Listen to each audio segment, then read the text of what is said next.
بسم الله الرحمن الرحيم اللهم صل على محمد وآل محمد Assalamu alaikum wa rahmatullahi wa barakatuh.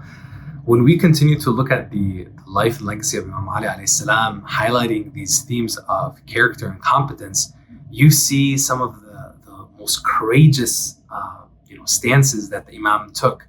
The first that comes to mind, especially as we're going in somewhat of a chronological order throughout his life, we're seeing the scene of the Holy Prophet's life being threatened, now the persecution getting to such a level where the Prophet's life is being threatened, and he's inspired by Allah subhanahu wa ta'ala that there is a plot, an assassination, a plot against his life. So he goes to the person that he trusts the most and he knows that can fulfill his request, goes to Imam Ali alayhi salam. This young man who at this time is in his early 20s, he goes to him and he tells him, "Ya Ali, I have a task for you, and it's a big one." The Imam says, "Of course, what can I do for you, Ya Rasulullah?"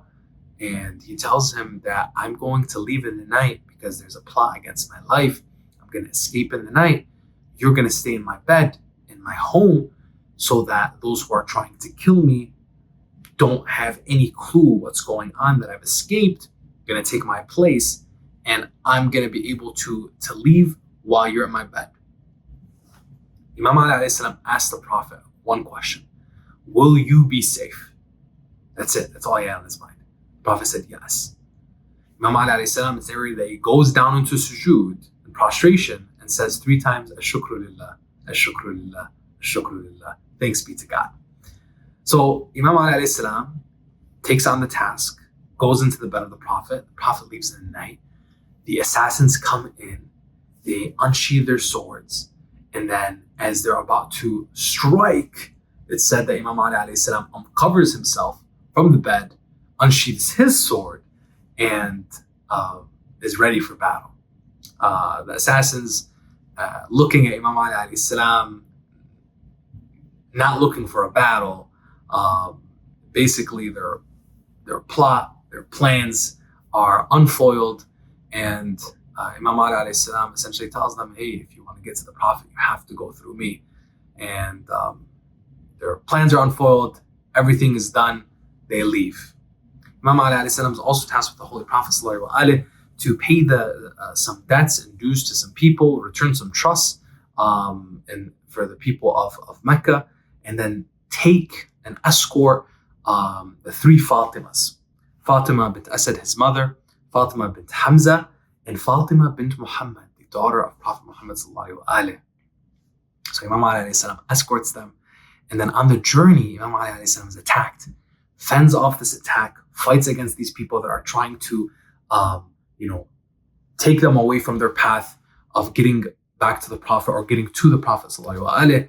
And he finally arrives with the Prophet after the Prophet had made his way into safety.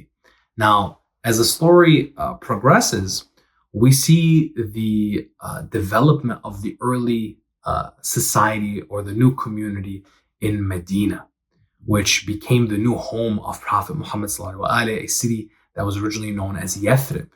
The Prophet, when he established this community, or when he began building this community, he did something pretty unique, which was an oath of brotherhood between those who had left Mecca, the Muhajirun, those who migrated, and the Ansar, those who supported the Prophet and welcomed him in this new place, Yathrib, which would be called Medina. Medina actually being short for Medinat al-Nabi, or Medina al-Munawwara, the city of the Prophet, the lightened city.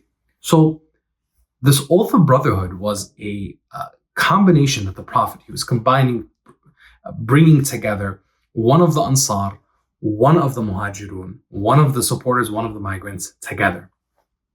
And it was such a beautiful scene. But there was one person who was not paired with a brother, and that was Imam Ali alayhi salam. So Imam Ali alayhi salam, kind of upset, almost in a way, it said in the narration, almost like let down. He goes to the Prophet and he said, "Ya Rasulullah, you've paired everybody with a brother, but me.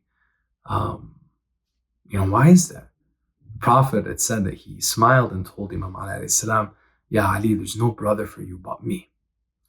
And we see these instances, repeated throughout the life of Imam Ali alayhi salam, showing again his status. And another way of looking at it is showing his character, right? Showing one, like when you're looking at the situation, he believed in this brotherhood. He believed in bringing people together, and he wanted to be a part of that.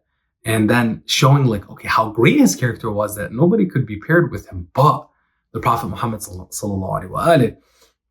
And then the competence of the Imam, being one of, again, constantly being tasked by the Prophet for these very, very, important roles and responsibilities, things that were like of high risk, things that were of, grave importance. Imam Ali alayhi salam was the person that the Prophet constantly would go to.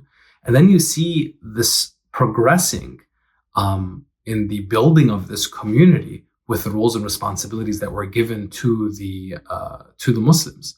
And the biggest show of that, or one of the biggest shows of that, would be the battles that were faced by the Muslims, which in a way were just an extension of the persecution that they were facing in Mecca, because the pagans of Quraysh, the pagans of Mecca, they wouldn't let. So when the Prophet Muhammad ﷺ had left, had escaped, and the Muslims migrated, they weren't just going to let him go scot-free. So what happened essentially was they mobilized their forces, they mobilized their men, and they went to basically continue the persecution against the Muslims. They wanted to kill the Prophet, and they wanted to be rid of this new movement, this new community.